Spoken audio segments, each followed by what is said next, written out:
Bangladesh archery ফেডারেশনের প্রতিষ্ঠাতা সাধারণ সম্পাদক কাজী রাজীব উদ্দিন আহমেদ চপলের আত্মজীবনীমূলক গ্রন্থ তীর ধনুকে বাজিমাতের প্রকাশনা উৎসব অনুষ্ঠিত হয়েছে।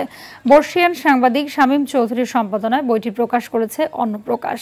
রোববার হোটেল ইন্টারকন্টিনেন্টালে এই প্রকাশনা উৎসবে দেশের বিশিষ্ট ক্রীড়া ব্যক্তিত্ব, সাংবাদিক, লেখক, আর্চারি ফেডারেশনের বর্তমান ও প্রাক্তন কর্মকর্তা এবং আর্চাররা উপস্থিত ছিলেন।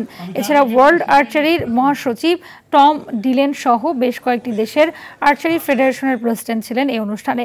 গ্রন্থটি শুধুমাত্র ব্যক্তিগত স্মৃতিচারণ নয়, বরং এটি বাংলাদেশের ক্রীড়াঙ্গনে বিশেষ করে আর্চারির ক্ষেত্রে একটি ঐতিহাসিক দলিল হিসেবে বিবেচিত হচ্ছে। এদিন বইয়ের বিভিন্ন মজার ও উল্লেখযোগ্য অংশ তুলে ধরেন কাজী রাজীব উদ্দিন আহমেদ চপল।